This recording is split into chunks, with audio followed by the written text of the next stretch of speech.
Even a small oil drop falling in the ocean can never merge in the ocean. It will remain floating forever. So prerequisite is my nature must become like the nature of God. Yat jyoti iti yogaha, one that joins, one that integrates my being with the ultimate, my little soul with God's, my Atman with Paramatman. That's all there is to it.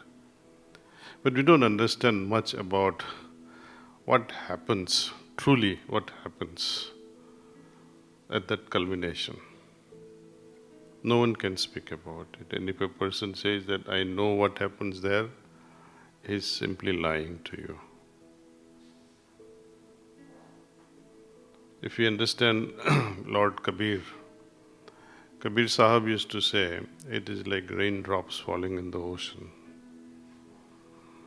And when this raindrop drops in the ocean and merges in the ocean, it becomes the ocean. There is no drop left behind to talk about how I experience this ocean. You're not there. So it's a catch-22 situation, see. When you go to bank for loans, what is your backing? If I had the backing, why would I go to the bank? And when you have a lot of money, bank will say, why don't you take some loan? It's good for their business. God is perhaps like that also. When you need Him the most, He remains away. When you merge in Him, there is nothing to complain about. See, that is the end of the whole journey. But how to arrive at that total union? If we consider water, ocean water, even a small oil drop falling in the ocean can never merge in the ocean. It will remain floating forever.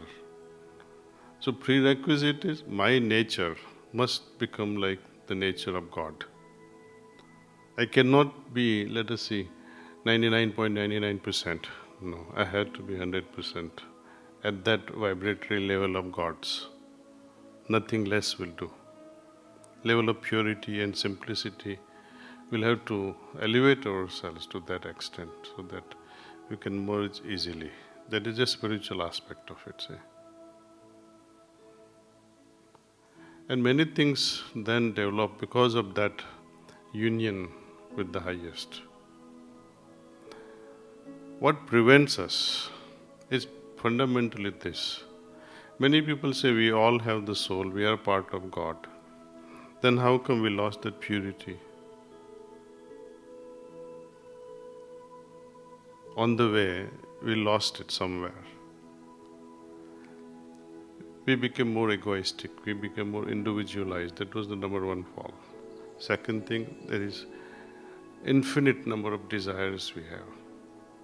And all this adds up and forms karma. We call samskaras. And in order to undo all these impressions and samskars, we take birth time and again to exhaust these karmas. But while undergoing good karmas or while undergoing bad karmas, we go on forming more and more. So the baggage is never reduced.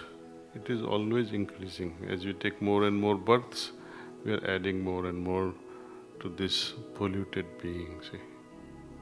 Soul in itself is very pure.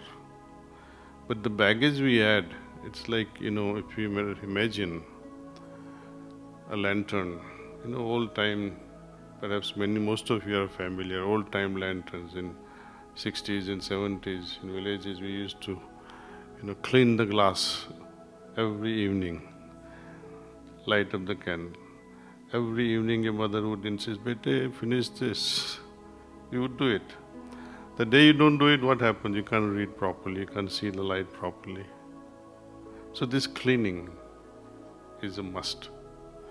In Heartfulness way, we teach this cleaning. At least get rid of our daily accumulation. Lamp didn't go out anywhere, yet it formed the dark shoot within itself. Doing nothing, it formed it. We are consciously collecting such dirt and filth and that black soot all around our soul, and it darkens our being. We are not able to see through this being. Though we have soul, we are ignorant about it altogether because of these layers of darkness. So if we can manage to clean ourselves every evening, then you'll see the beauty of your inner being radiating, and people will wonder what has become of you. And yourself will be very happy with yourself.